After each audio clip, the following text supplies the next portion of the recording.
Écoutez, bonsoir à toutes et à tous. En tout cas, ça me fait très plaisir d'être parmi vous ce soir. Donc, je suis Catherine Starou.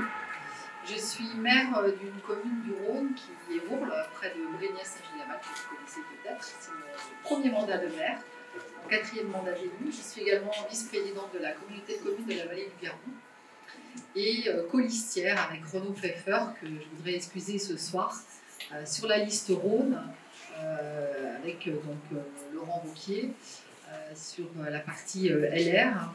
Donc c'est vrai que Renaud a été retenu en cette période de campagne par une réunion publique sur sa commune, puisqu'il est maire de Montmont. Donc c'est vrai que je suis arrivée un petit peu au pied levé cet après-midi, en tout cas pour vous parler du projet, en tout cas de la région sur les mobilités. C'est vrai que, comme l'a rappelé Madame, la région a un rôle quand même important sur la partie mobilité et notamment sur la partie TER et ferroviaire.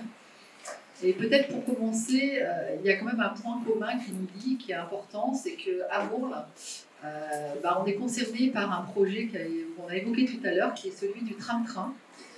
Et c'est vrai qu'on est un bassin de vie de 30 000 habitants, et c'est vrai que depuis de nombreuses années, on milite en tout cas pour que ce tram-train qui part de Gorge-de-Loup et même de Saint-Paul puisse qu'il puisse y avoir une extension de Brignais à Givors. Et c'est vrai que lundi dernier, lors d'un déplacement de Laurent Wauquiez sur la gare de Brignais, donc il a bien été annoncé que c'était l'une des priorités, en tout cas majeures, du prochain mandat, de pouvoir faire cette extension. Une extension importante, puisque c'est pas loin de 220 millions d'euros qu'il faudra. Il y a des lignes existantes, c'est un peu comme vous aujourd'hui. Par contre, c'est des lignes qu'il faut aménager pour pouvoir offrir en tout cas un service aux voyageurs et puis pouvoir désengorger. J'ai sur ma commune un lieu que vous connaissez peut-être qui s'appelle les 7 chemins, qui est vraiment un lieu où on a chaque jour pas loin de 40 000 véhicules qui passent. Et donc c'est vrai que c'était très important en tout cas de pouvoir apporter des solutions. Alors c'est un lien direct avec vous parce que je sais que votre préoccupation bien évidemment c'est de pouvoir offrir de nouvelles lignes dédiées aux voyageurs sur cette rive droite. Et c'est vrai que c'est quand même une continuité assez logique.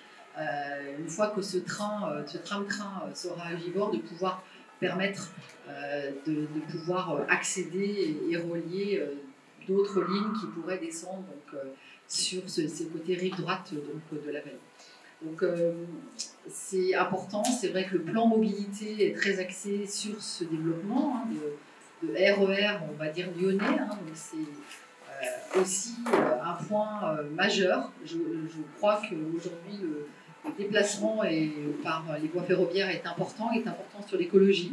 L'écologie, c'est aussi un thème de droite, c'est pas qu'un thème de gauche, c'est des valeurs qu'on porte également et on croit qu'aujourd'hui, il faut trouver des alternatives, bien évidemment, à la voiture et aux moyens de se déplacer.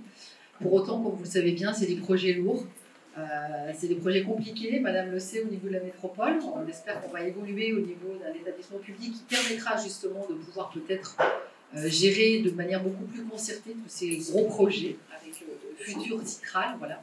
Enfin, le futur établissement public qui remplacera le Citral. C'est vrai qu'aujourd'hui, dès qu'on déploie des lignes ferroviaires, c'est plusieurs intervenants, c'est bien sûr la SNCF qui sera l'opérateur, c'est la région qui va fournir les rames des TER, puisqu'elle en est bien propriétaire, et également il faudra l'infrastructure, et je sais que sur votre secteur, il y aura des évolutions quand même nécessaires de certaines voies pour pouvoir faire avancer ces projets.